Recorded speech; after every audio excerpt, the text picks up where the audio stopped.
afternoon, namaste. I got my buddy Rohan here on the guitar. It's gonna be a great service. When I woke up this morning, I had my mind on something.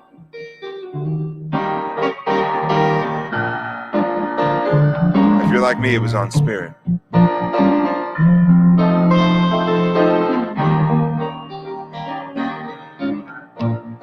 Go ahead and sing along with me if you know it.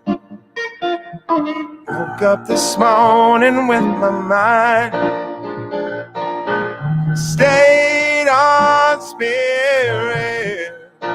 Woke up this morning with my mind stayed on spirit. Woke up this morning with my mind stayed on spirit. Hallelujah.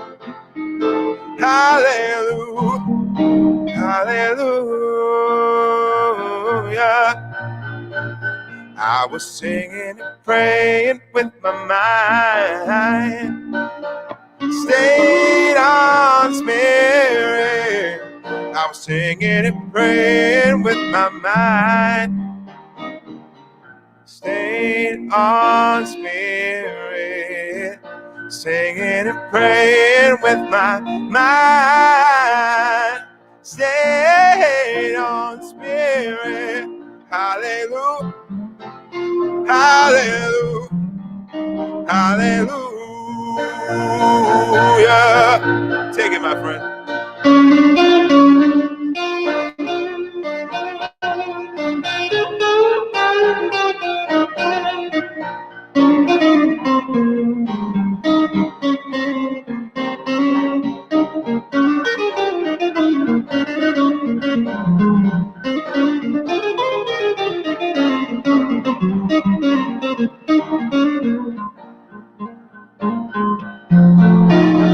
I was singing and playing with my mind stayed on spirit. Singing and praying with my mind stayed on spirit. Singing and praying with my mind stayed on spirit. Hallelujah, hallelujah, hallelujah, hallelujah, hallelujah, hallelujah. One more time, sing it with me. Hallelujah, hallelujah, hallelujah.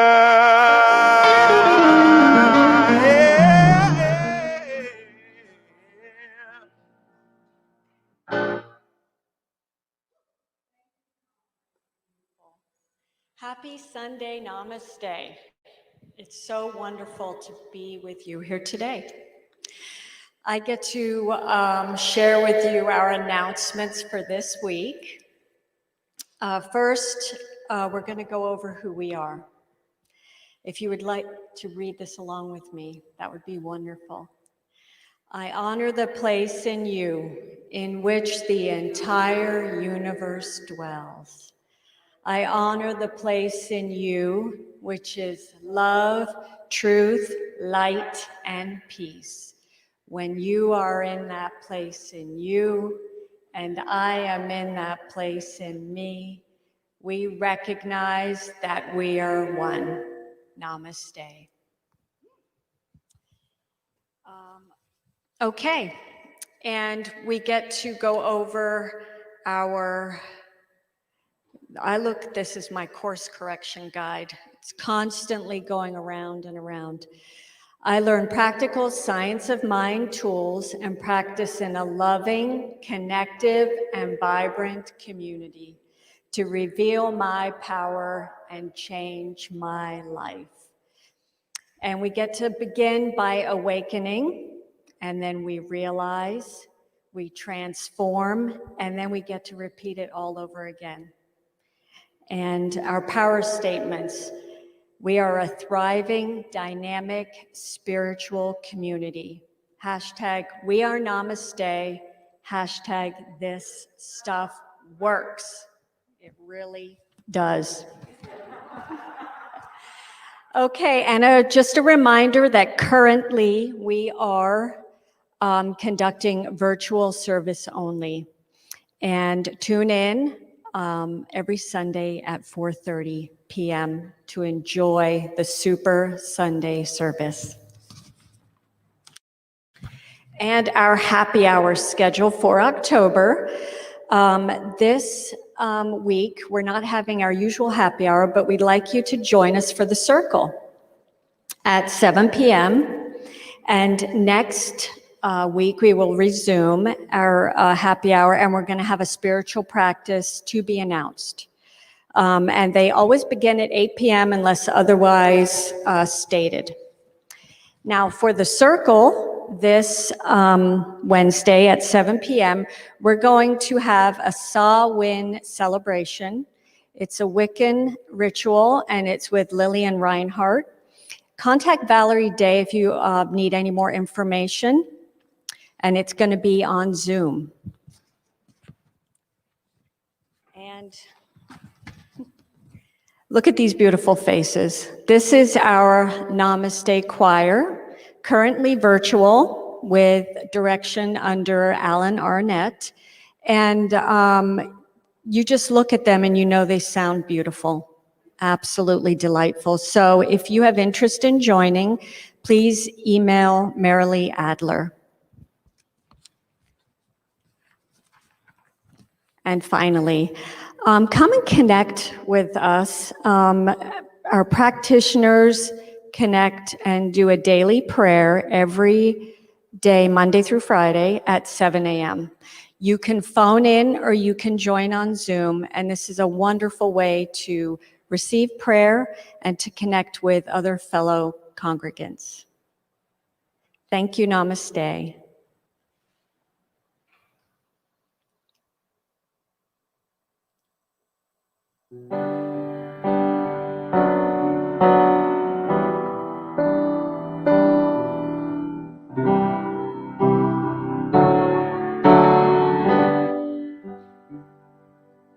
In this moment, in this place, I remember who I am. When all fear and worry fall away from me, open my eyes and I see there is only love. There is only love. Love that heals, love that sets us free. There is only love.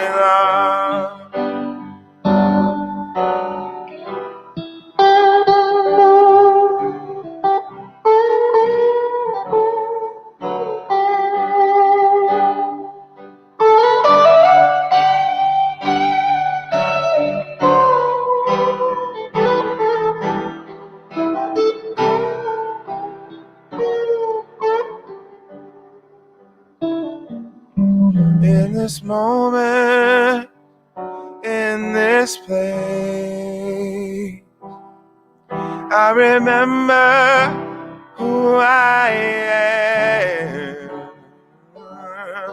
When all fear and worry falls away from me, I open my eyes and I see there is only love. There is only love. Love that heals, love will set us free. There is only love.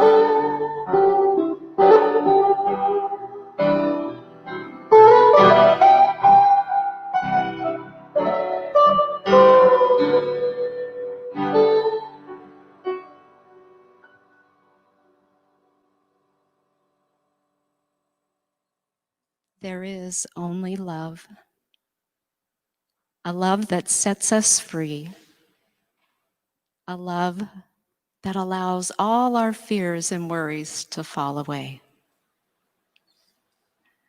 Thank you, Kong, for that beautiful song. As we prepare now as a community, wherever you are, we'll take our collective deep breath and enjoy some time in a guided meditation. So wherever you are, I just allow you to get comfortable, to take a slow, deep breath in,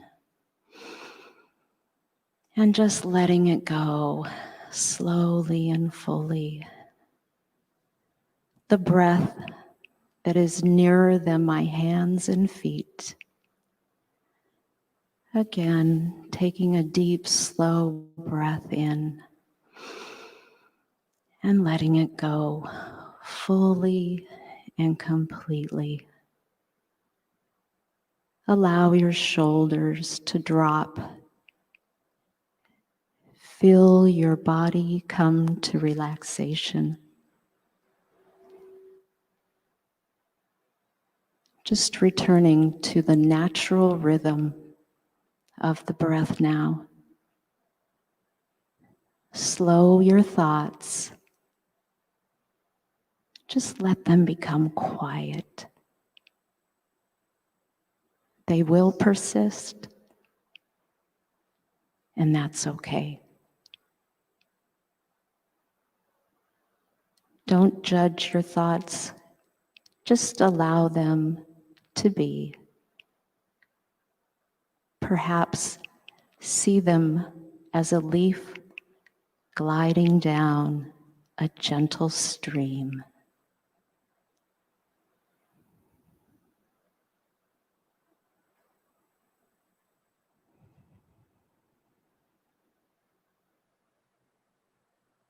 I invite you to place your hand on your heart.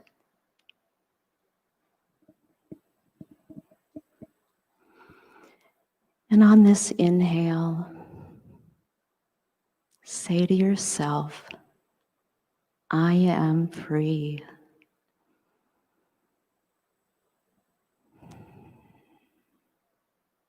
On this next exhale and inhale, I am free. I love myself.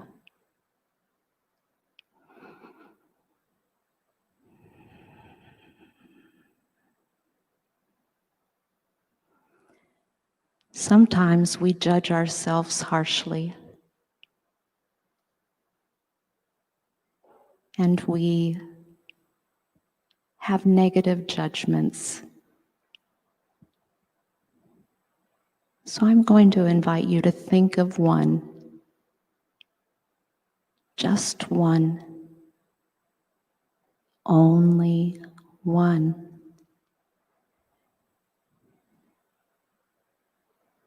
And I invite you to breathe in the truth of who you are and say to yourself, I am love.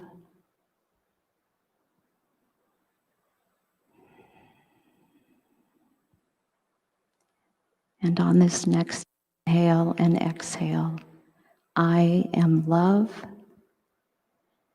I release. I am love. I release.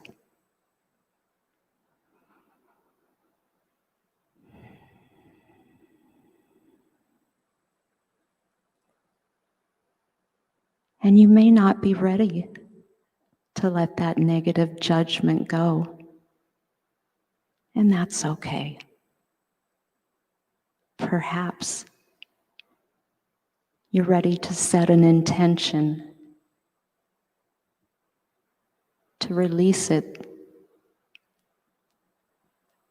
Remember, all is in divine right order.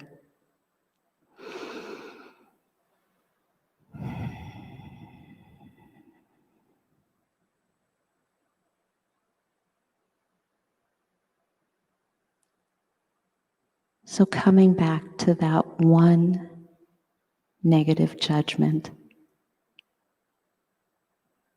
breathing into that, I invite you to say after me to yourself, I forgive myself for judging myself as, and you fill in the as. I forgive myself for judging myself as.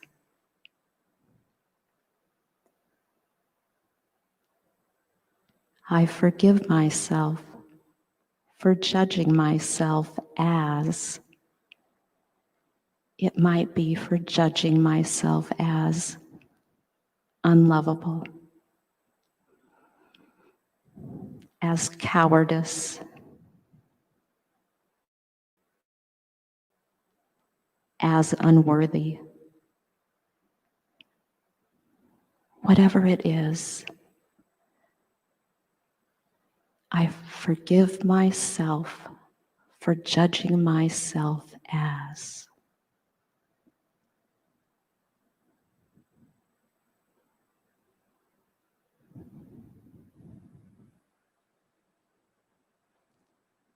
Releasing a judgment, setting an intention to release a judgment. That is it. Because we know that we are spiritual beings, perfect, whole, and complete, just as we are.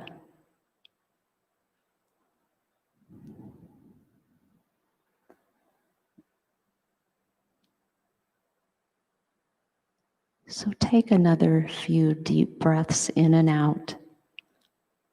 And on the inhale, I invite you to say, I am free. And on the exhale, I love myself. I am free. Exhaling, I love myself.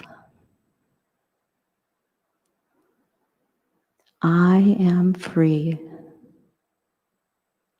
I love myself.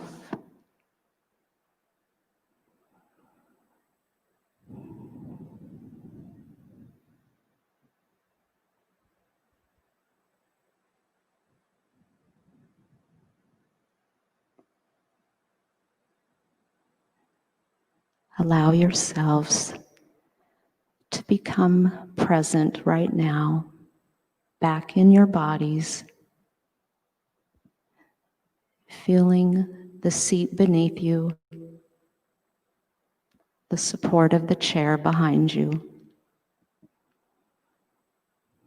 And gently becoming aware from your head to your toes of the magnificent being that you are.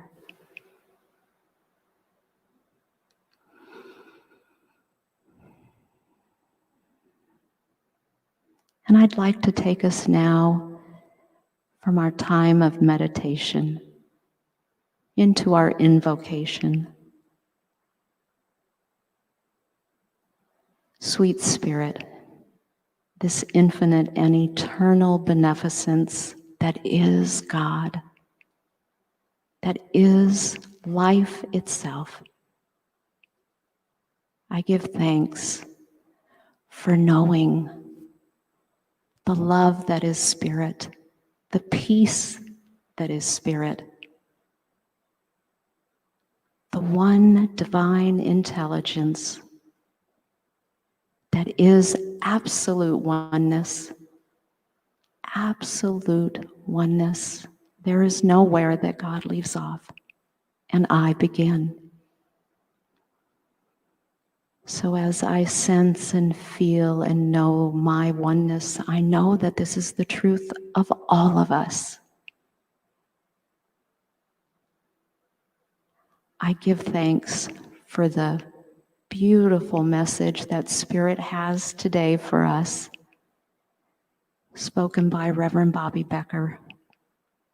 I give thanks for those of us who are here to hear this sweet message, knowing that all is well, all is good. And I affirm and claim for our entire world that the divine intelligence that is God is the intelligence that is manifesting the wholeness, the goodness, through and as and in all of the medical personnel and the scientists. And I know that together we collectively hold this truth, and I give thanks for the law of creation and how it works.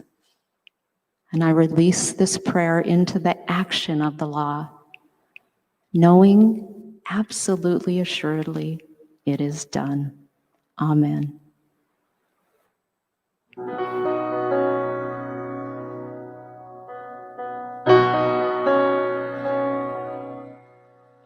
Gladly walk across the desert with no shoes upon my feet, to share with you the last bite of bread I had to eat.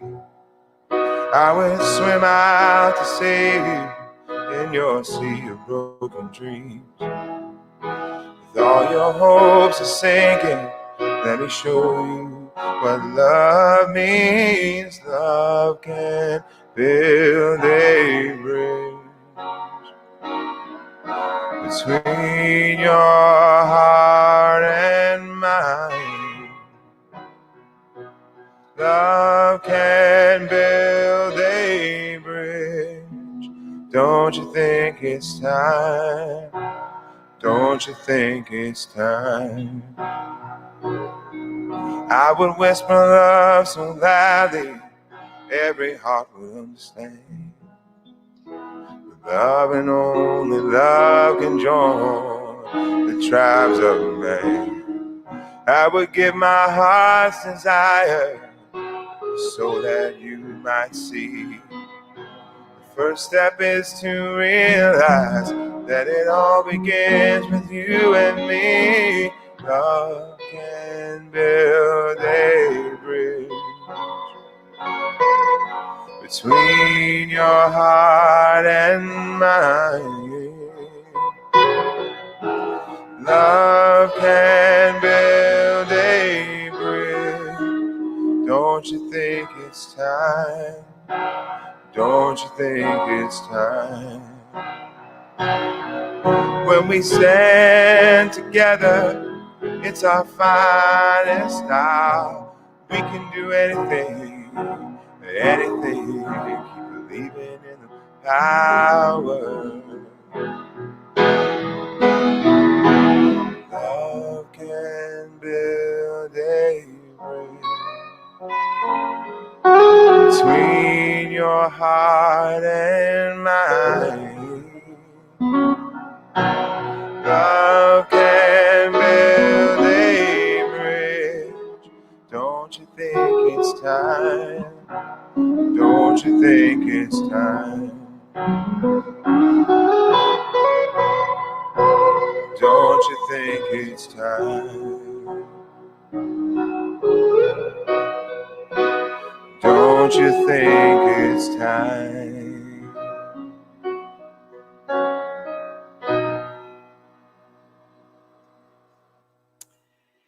Good afternoon, namaste. Woo! Beautiful song, my friend.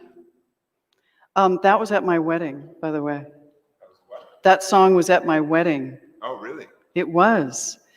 Oh my goodness. Does that bring Was back? Nice, the one singing it. No, I'm just kidding. That song speaks a lot for what's happening right now. It speaks a lot to me. And even at the time I said that song was played at the wedding of my wife and I, we felt so intentional in the fact that we were now able to get married. And so we were trying to find something that spoke to the time and the fact that love does build a bridge, and that we were able to do something that truly in my lifetime I just didn't think would happen. Just really didn't. Oh my gosh, I'm so grateful that I got to. Which is a great segue into forgiveness. Bridge Over Troubled Water is my talk title today. And speaks a lot right now because I do believe that forgiveness is the bridge over troubled water. It speaks a lot to this practice. It's one of the most powerful spiritual practices. I think gratitude's a good one, and forgiveness, wow, does it just allow us to let go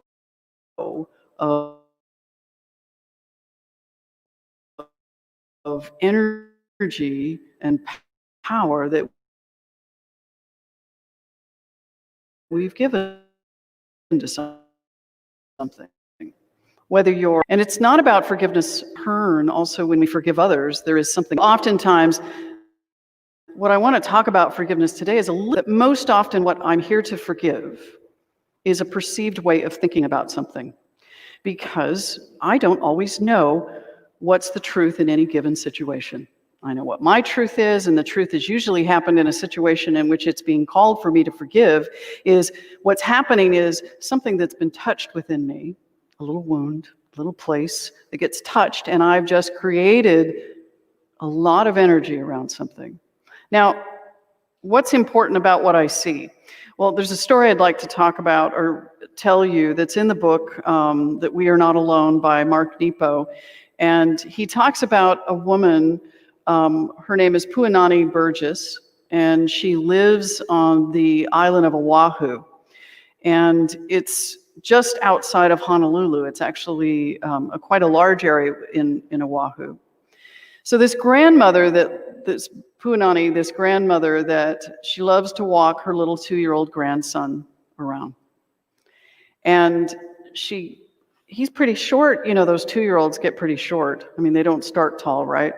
So she's walking him and she's pointing out to the cows and the pigs and the horses.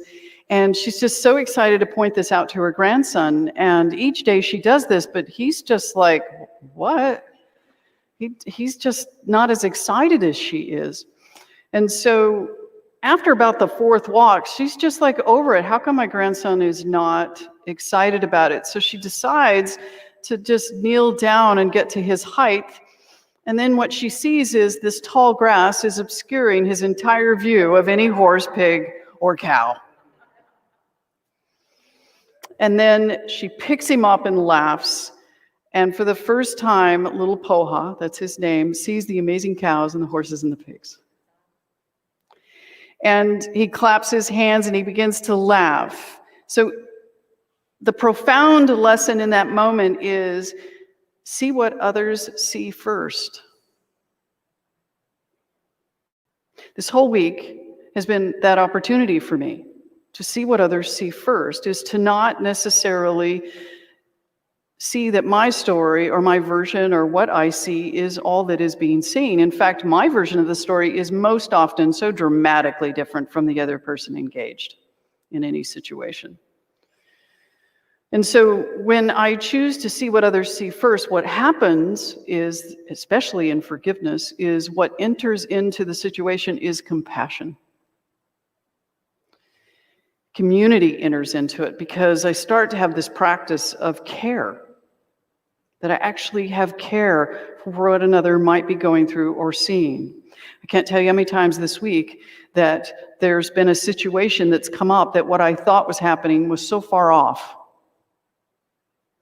which spoke to me to say, let me try to understand what's happening for the other person before I jump into what's really happening, because absolutely all my triggers get engaged in that. And for me, it's, do I matter? Does someone actually care what I feel and what I think? Did I do something wrong? Because I don't like doing stuff wrong. I'm a big rule follower, always have been. And when I really care about somebody and they think I've done wrong, that hits me. And so in my relationships, it's really important for me to be in good standing with others. So sometimes that can influence. So it's really important for me to step into compassion, and how I can do that is not jump into what the story might be in total. So how I see things often is the point in which I'm being called to forgive. How I see things is the point in which I'm being called to forgive. If I see that I don't matter, there's something in there that has traveled with me. I do not travel alone. I take lots of luggage with me. And my friend Jerry, who speaks to me all the time about what he must worry about, that's my little alter ego there. And it's important that when those voices are speaking, that I remember that, I just didn't show up with that today. I've been carrying that with me for some time. It's nothing new. So, and what our beloved Debbie Ann talked about earlier, which is to realize, transform, and repeat, that process that we use is really important. And that process we use is one pebble at a time. Sometimes I get to take a whole shovelful. It just depends on how hard I want to work. And sometimes it happens just because I've surrendered to this idea that I'm here to grow and learn and become and be the person I came here to be.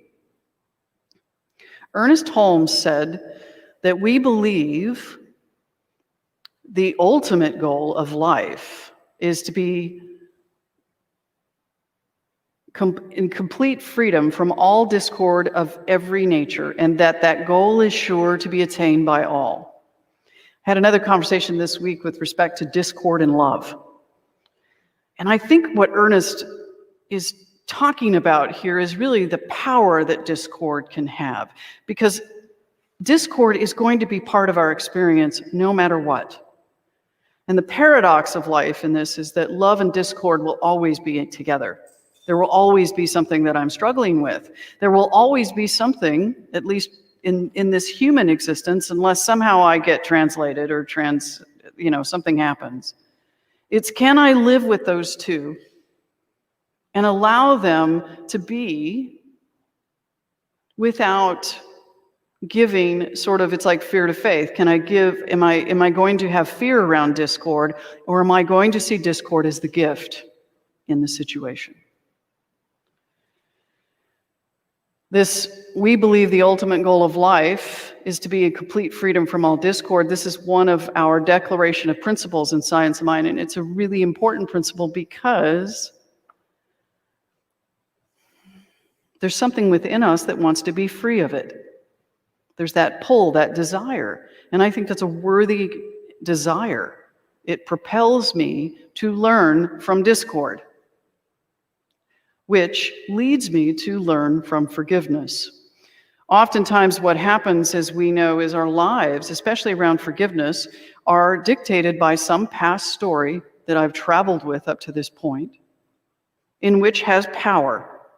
Any situation that shows up in my life, unless somebody can tell me it's the first time something's happened, there is a similarity in every situation that shows up because I see it from my stories.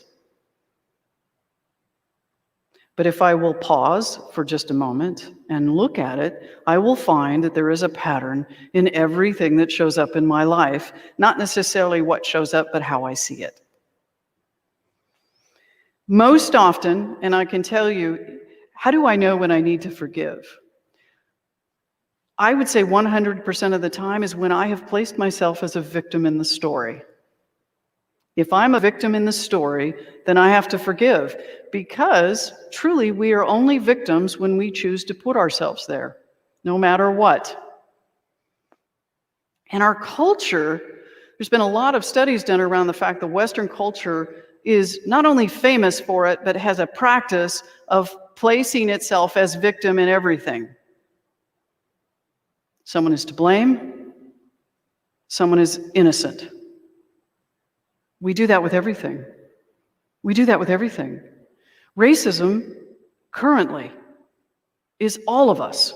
It is something we all must look at. It is something that we all must look at how we participate and are part of its systemic role in our society. We cannot say that we are not part of it or that I am not racist. It is impossible. But in that, I can explore and look and decide and see within it what part I play and what can I play in it and what can I forgive. What in it is to be healed for me. Because we truly believe that when I heal something, I'm not just healing it for me, I'm healing it for the universe. It's that powerful. Forgiveness is that powerful. We are inextricably connected. We're reflections of the divine. And how can we become that bridge over troubled water in this most interesting time, which I will never be able to explain in about 10 or 20 years, unless I'm still wearing a mask? But by forgiving,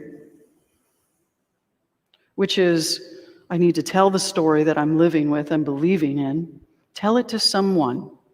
That's why practitioners are so fantastic, because they will hear your story and they will walk with you to identify what in that story you will self-identify through how they walk you through it as to what in that story has the power. And the question is, how do I want to travel in life going forward? Do I want to continue to travel with it, or would I like to let it go?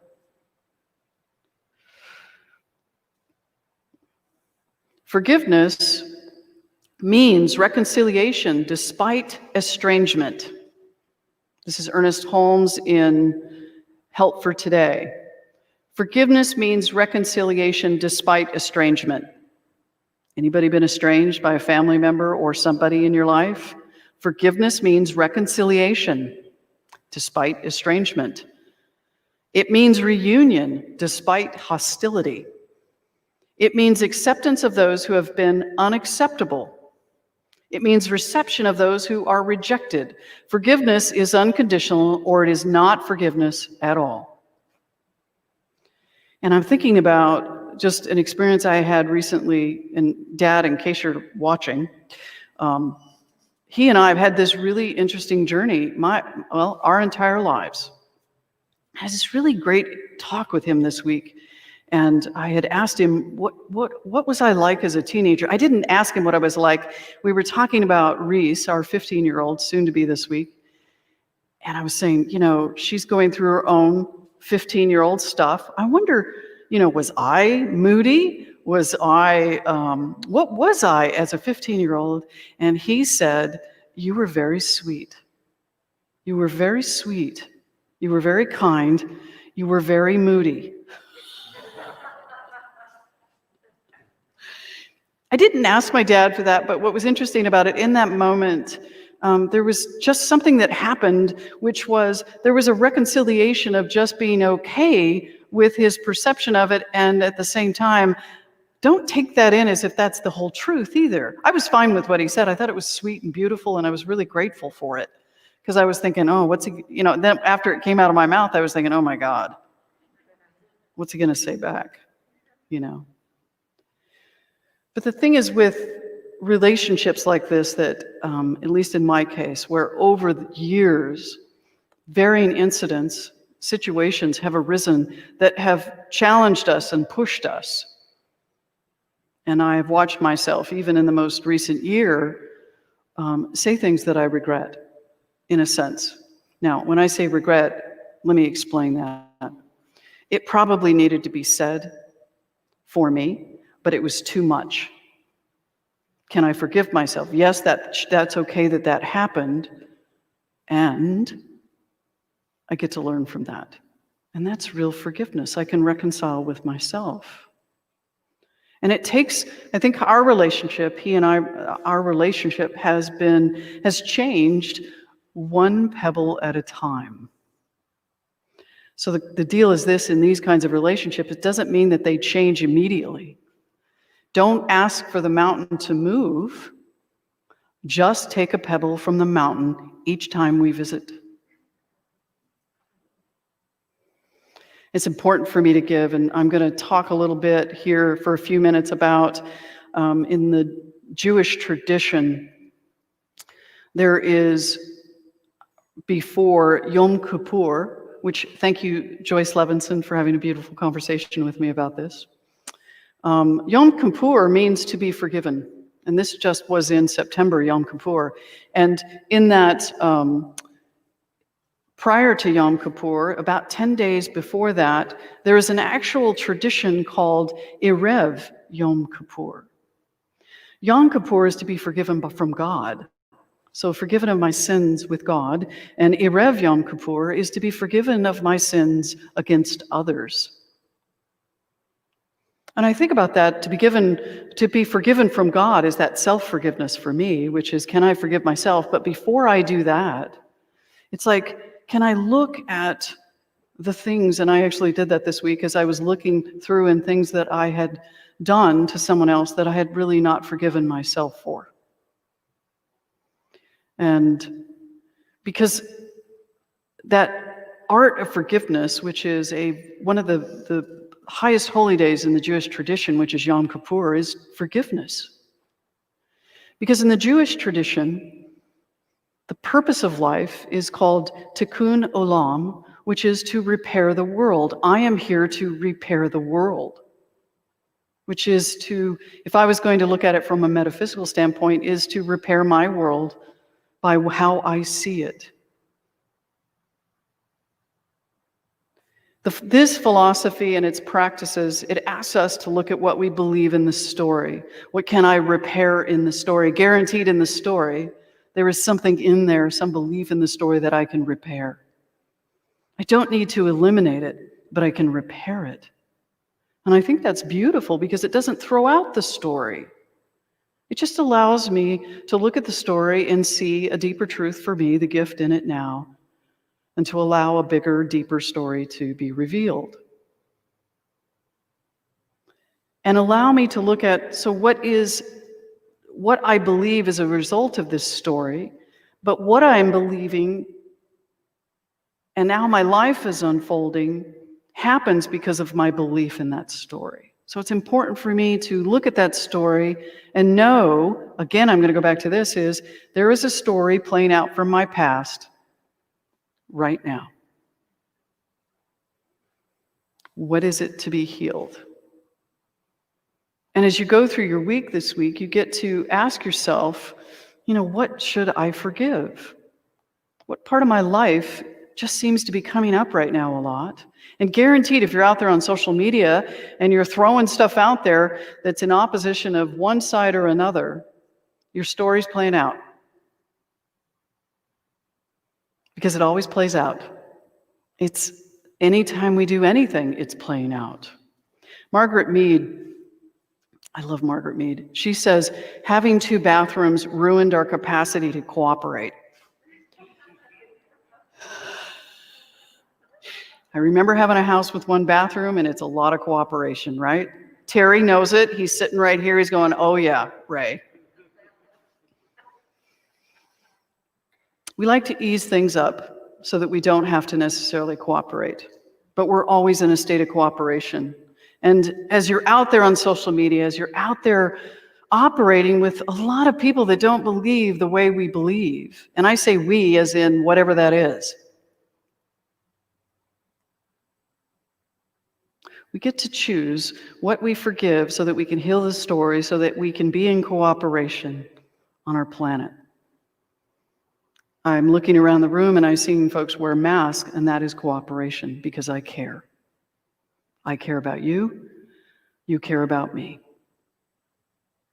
Again, it's the little things. Don't take Don't ask the mountain to move, just take a pebble from the mountain each time we visit. Each experience, each situation is an invitation to move the mountain one pebble at a time. What if we were all doing that? That mountain could be moved quite beautifully and quite easy.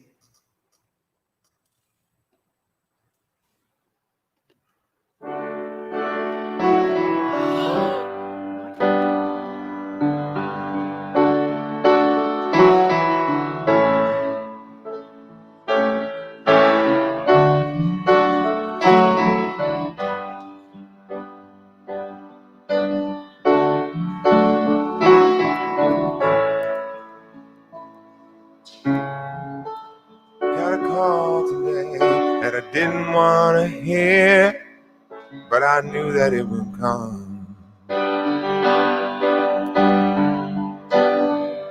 An old true friend of ours was talking on the phone, said you found someone.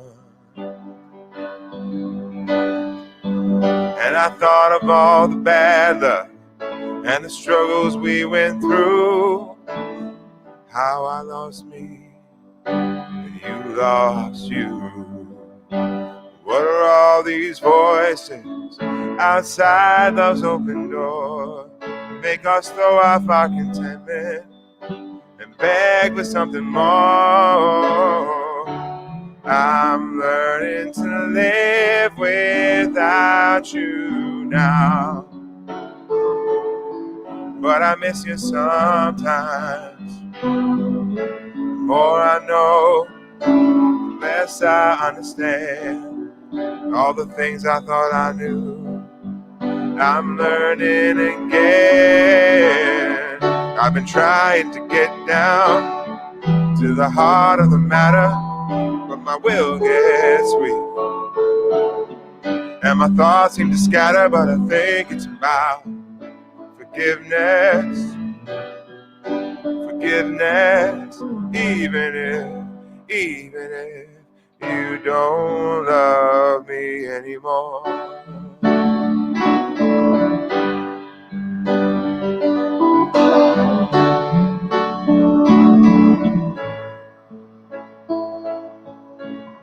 All these times are so uncertain, there's a yearning undefined, people filled with rage. We all need a little tenderness.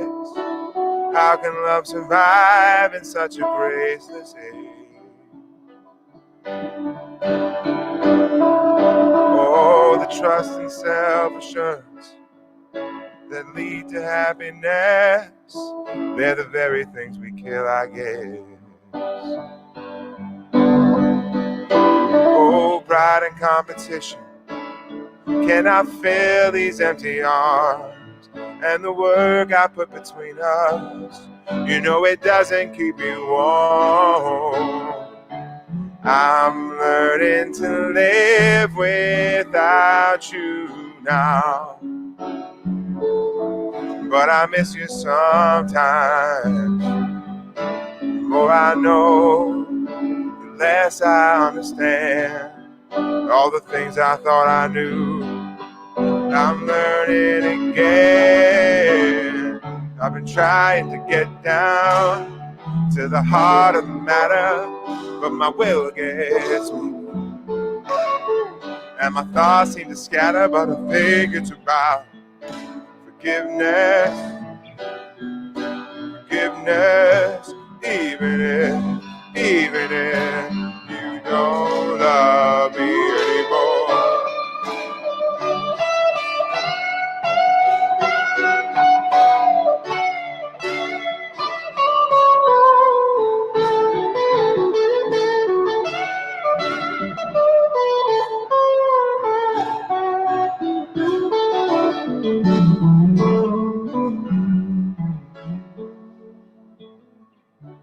I'm learning to live without you now, but I miss you sometimes. more I know, the less I understand all the things I thought I knew. I'm learning again. I've been trying to get down to the heart of the matter, but my will gets weak, and my thoughts seem to scatter. But I think it's about forgiveness, forgiveness, even if you don't love me anymore. Forgiveness.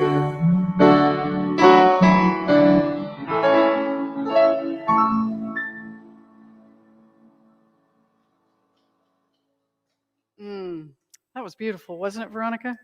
Wow. Reverend Veronica. Wow is all I have to say. Amazing. Thank you. We're so grateful to be here. I'm grateful to have Reverend Veronica. We're going to bring us into that time of conscious giving. And before I do that, I just want to say a few thank yous. One is, thank you for being part of Namaste. I want to thank our guests. I'm not used to clapping, 6 months, you know. Sean and Terry, thank you for being directors today. Thank you for not panicking when we lost that camera. Way to go. Miguel on sound. Kong and our beautiful musical artist today. And Debbie Ann, thank you, Board of Trustees. Susan, Candace Stein, practitioner. And we have a couple guests here today, which is Lisa Danskin and Joyce Levinson. And thank you both. Thank you. And Joyce, thank you for being part of that community building committee. Thank you for doing what you did. Really appreciate it. Yes. So conscious giving. Tell me what abundance means to you, Veronica. Abundance. When I think of abundance, I think of the blades of grass in a park, or the leaves, all of the leaves on the trees. And it's all energy. It is all energy. And when we give from that place of abundance, when we give the energy called money from that place of, like they were blades of grass or the leaves on the trees, the universe just says yes. That is what I know about abundance. Thank you. Thank you, Veronica. What I know is, especially in our conscious giving, there's an opportunity to take this incredible principle, this spiritual practice of abundance, which is, for those of you that give, whatever the way you give, if you give by your phone, take your phone and put your phone at your heart. Whatever that gift is, just place that gift, what it is, what it means to you, and place that on your heart. I'm being gentle because I can't remember what mic I have on right now. That gift that I give it from my heart. And when I do that, the exponential expansion that happens at that point within my own life allows me to recognize the abundance that I am, the abundance that my life is, no matter what, the abundance that I am in this community. We do what we do here because we believe in the principles and the philosophy that we call science of mind. And we teach it in a million different ways. And I'm so grateful that we have another minister here in Veronica. I'm grateful for that what we give affords us the opportunity to expand. Yes. So I'm going to start a little blessing. I'm going to pass it over to Veronica. So take that gift, place it on your heart. If you took your hand down, put it back. Yes. This gift that I give that is from this heart, this place in my heart is infinite in its capacity. It does not characterize, it does not say what is good, bad, right, or wrong. It only says yes. That is the law. So I take that gift and I place it and I allow it to be this place from this heart of mine, this expansive place. I allow this gift to fill a container with no end, with no boundary. Yes. So what does that feel as you move, Veronica? Where does that feel in this blessing? I feel from this place of the overflow. When we give from that place, from the overflow, that all needs are met. Not in some place, a far off place in the future, but that all needs are met right now. And when we give from that overflow, we have plenty. We have plenty to give. And when we have plenty to give, the universe says, I have plenty to give back. So it is that from that place of yes, more please, that we give our gifts and tithes. And I return this back. So let us just take that, let us bless it. Let us allow it to be what it came here to be. Let us know that within our hearts. Let us let it go and let it be. And so it is. So Amen. it is. So I gave up my iPad, so I don't remember what's next. Benediction. Well, thank goodness for that. So let us do our Namaste benediction. So guess what's happening? Thank you guys for showing that to me. Guess what's happening right now? Something. Wonderful is happening to me right now. It is. Guess what? Where's life at, Veronica? I don't have to do that. Life is in my body. And Life is in all that we I- are. I totally surprised you. I'm so Yes, sorry. that's all good. It's all good. Well, there's something I need to do with what it is that I have. Do you know what that is? I am it. I share it with all, just the way it appears and just the way it appears not. Thank you, life. Thank you, Namaste. Let's turn it over to Kong. Yes. Thank you very much. And I got to give these guys props for the little technical difficulty that happened. And somehow they just were like a machine getting this other camera over here. Wonderful job on that today. And to my good friend Rohan Arora coming in and playing guitar. Thank you. 1, 2, 3, 4. Look for the good in everything. Look for the people who will set your soul free. It always seems impossible until it's done. Look for the good in everyone.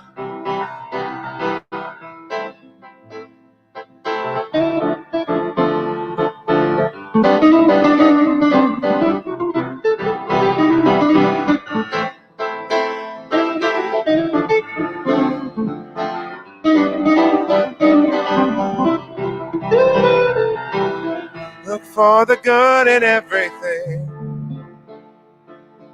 Look for the people who will set your soul free. It always seems impossible until it's done. Look for the good in everyone. People done gone crazy. People done gone mad. People done forgot the superpowers we all have. We were born to love, not hate. We can decide our fate. Look for the good in everyone. Celebrate all our mistakes. There's a silver lining. You still have to find it, yeah. Look for the good in everything. Look for the people who will set your soul free. It always seems impossible until it's done. Good in everyone. Everyone needs sunshine. Everyone needs rain. Everyone is carrying around some kind of pain. I see who you are. Yeah, you're just like me. I see you're searching for a purpose and you're guided by a dream. I see who you are. Yeah, I'm just like you. I get lost sometimes and I forget what I came here to do, but I keep on trying. When it gets Friday, yeah, look for the good in everything. for the people who will set your soul free. It always seems impossible until it's done. Look for the good, look for the good, look for the good in everyone.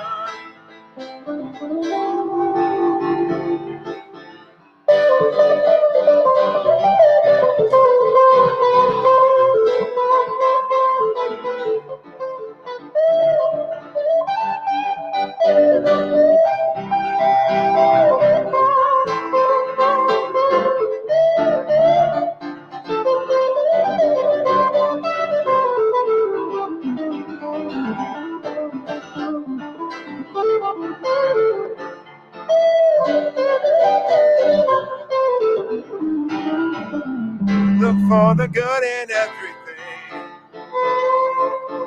Look for the people who will set your soul free. It always seems impossible until it's done. Look for the good. Look for the good. Look for the good in everyone.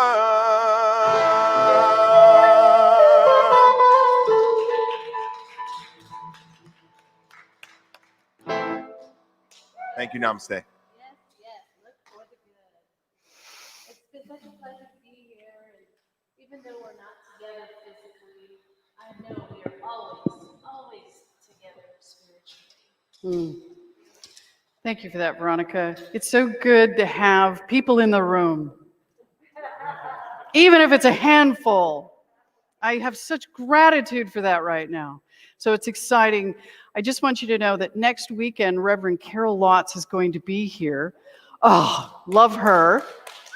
Of course, Kong will be here with Mike. Is Mike coming next week, Kong? Mike will be here next week with Kong. And your minister in charge is this one right here.